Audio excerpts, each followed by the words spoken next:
Hello and welcome to my channel. My name is Chrissy Hodges and I'm an advocate for OCD, particular pure OCD, which is also the name of my book. Yay! And I'm a certified peer support specialist, supporting people worldwide who are living with OCD and working toward recovery. And I also do referral consultations. If you're looking for therapists, we can provide anywhere, names and referrals anywhere around the world. If you are looking for treatment, OCD is an app. They provide support on their platform, but also they do telehealth, and they are worldwide. So if you want more information with them or to sign up for an assessment or looking for any information about them, go to treatmyocd.com. So welcome. This is a bit of a vulnerable, odd video. So it may pertain to you and it may not.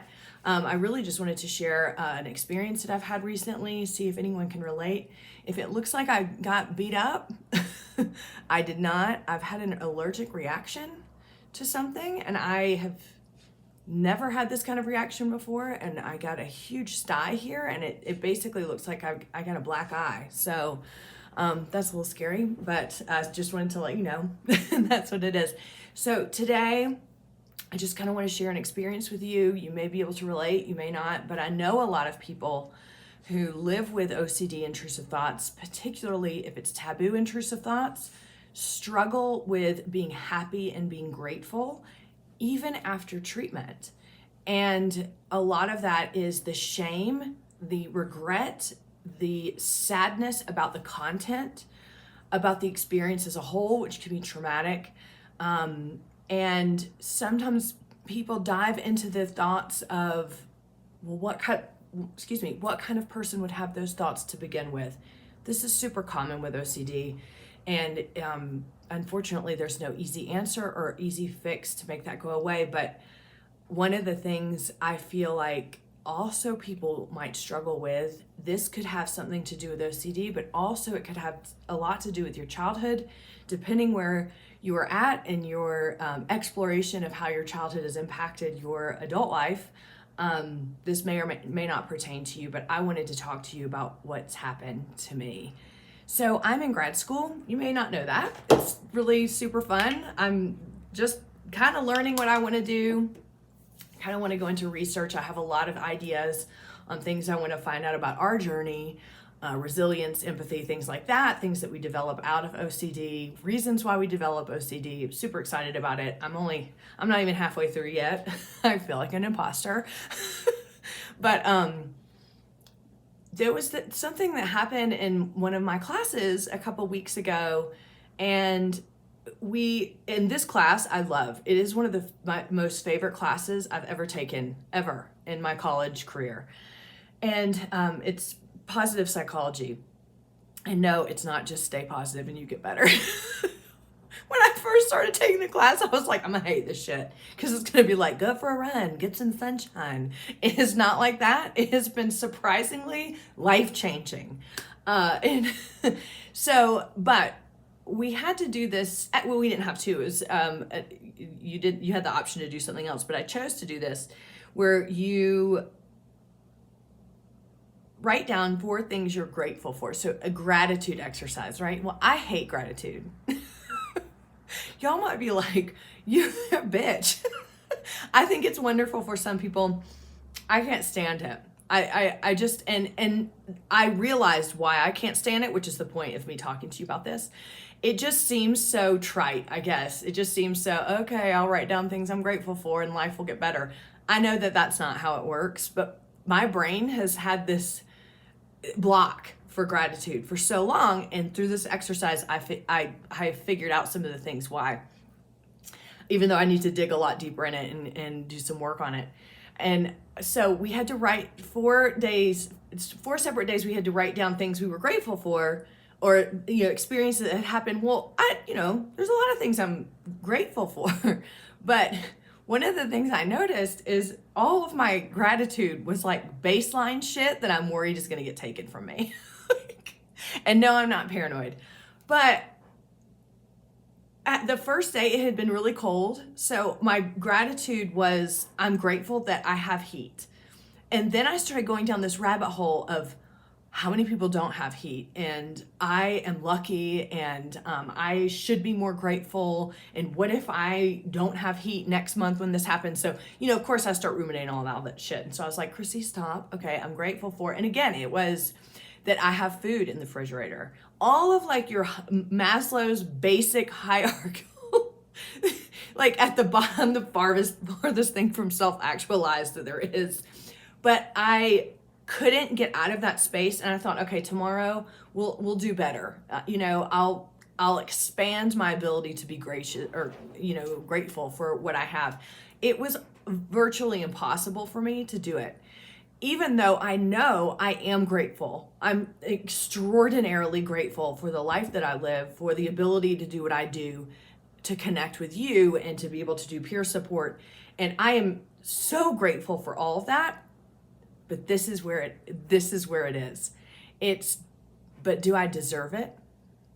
In the class, I don't really remember what it's called, but I should, because the final's coming up.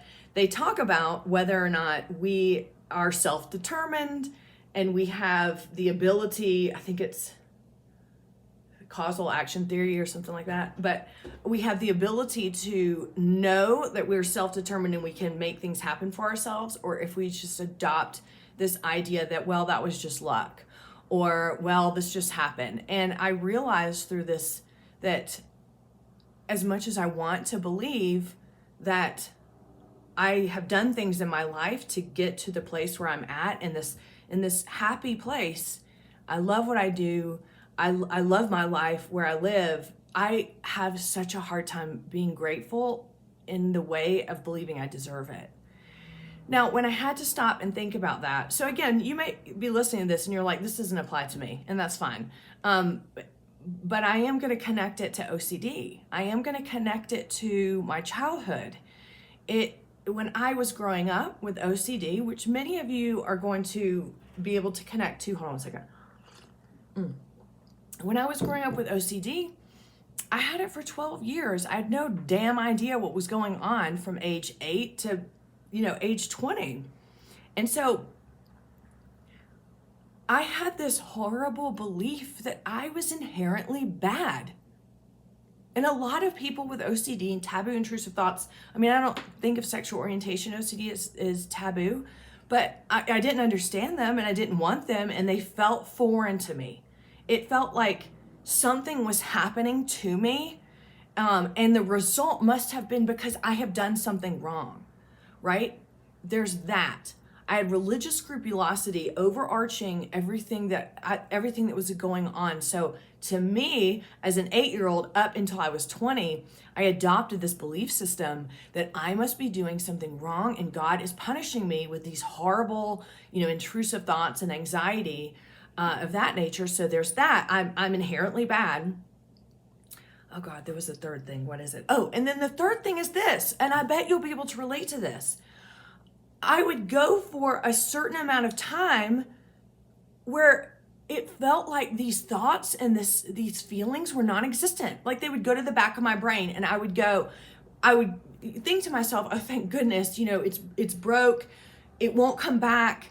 This is it. That was just a phase.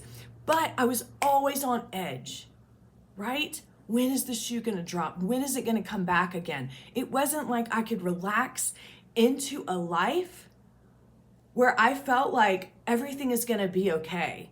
And and learning about all these constructs and everything in this class, I'm looking at it from a healthy person perspective.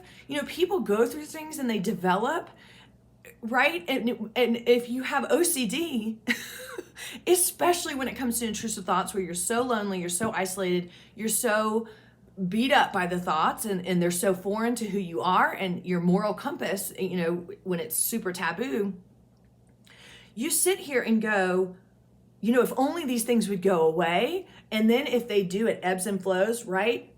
It doesn't matter. You cannot relax into life because it's inevitably going to come back. And that was the terror, right? Now, I did a video earlier, my last one, talking about how OCD doesn't have a cure. Now I'm in recovery. I understand it's going to come back. I'm ready for it. I have the tools under my belt, blah, blah, blah. Okay, take that and put that over here. I'm not talking about that right now. I'm talking about when you don't know it's OCD and you are living in a state of fear, terror. And in reflecting on these three things, right? I am inherently bad and I cannot relax into life. Oh, I'm going to try not to get emotional here. This is unexpected. When I can't relax into life because I don't know what else is coming around the corner. Sorry, guys. I guess this hit home more than I thought. All of that, and I'm sure there's so much more. There's so much more childhood stuff I haven't even talked to y'all about, or I haven't even dove into my own stuff. Why wouldn't I struggle with gratitude? Why wouldn't you struggle with gratitude? Why wouldn't you or I struggle with, I want to be grateful for what I have today, but is it going to get taken away tomorrow? You know, it's this, I've always looked back. There was a period of my life, I owned a clothing store. Oh my God, I lived in utter poverty. I mean, like, I barely had any money. It was right after the recession.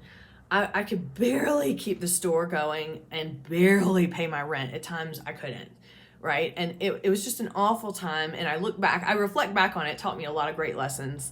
But I always thought my scarcity mindset came from that. But I think I was wrong. I think my scarcity mindset has come from OCD. It came from the experience of having this for so long, not know. Again, we're not talking about right now in recovery back when I had it and didn't know what it was, but not knowing what was happening to me, but believing it was my fault.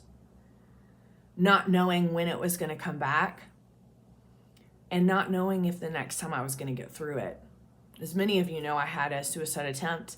And even at a young age, I remember thinking to myself, and I've heard many of you say this when we meet and I provide peer support, is there was always this voice in the back of my head, which was, if it just gets that bad, I'll just kill myself.